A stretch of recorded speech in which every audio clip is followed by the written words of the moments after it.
Welcome to the third management module theme, Organizational Culture.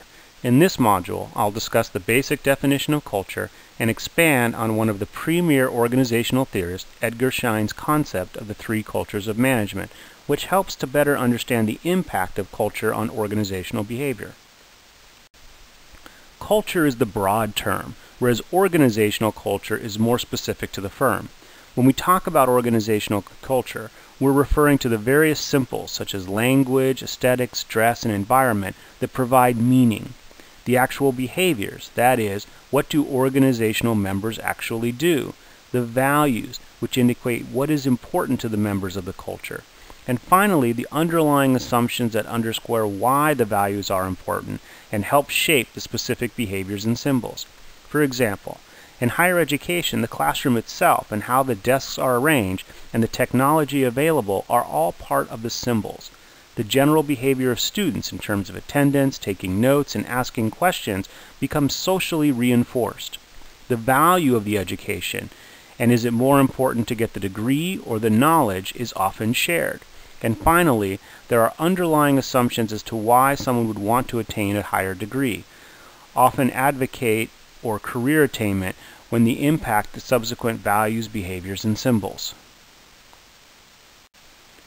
Edgar Schein discussed culture in terms of three distinct cultures of management that include the operators, or frontline employees, the engineers, often referred to as the support staff, and the executive or senior management of an organization.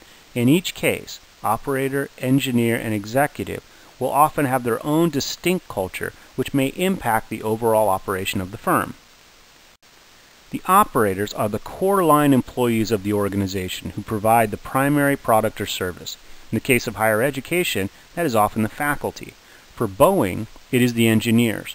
For PricewaterhouseCoopers, it is the accountants. For Starbucks, it's the baristas. In each case, the primary product or service delivery personnel are the operators. They tend to be people-focused in their behaviors and values, focusing on interaction, communication, trust, and teamwork. The engineers are the support staff employees of the organization. They may be in IT, HR, accounting, or any other supplemental support role that assists the core line employees to be more effective in delivering products or services. Because they're a support function, they tend to be process-focused in terms of behaviors and values, focusing on how best to design out the human element that makes up the operator function. For example, an IT department in a sales organization may look to find ways to automate the sales process, thereby eliminating the need for as many sales positions and discretion by the sales staff. The executives, in contrast, are the senior managers of the organization, who are often financially focused in terms of their own values and behaviors, focusing on how engineers and operators can best be deployed to maximize shareholder return. Their focus is on profitability, which is often in contrast to engineers who look for aesthetic solutions and operators who look for empowerment solutions. The three cultures operate independently within an organization, creating potential tension points as each side, at times, may not correctly view the assumptions, values, behaviors, and symbols of the alternate culture of management.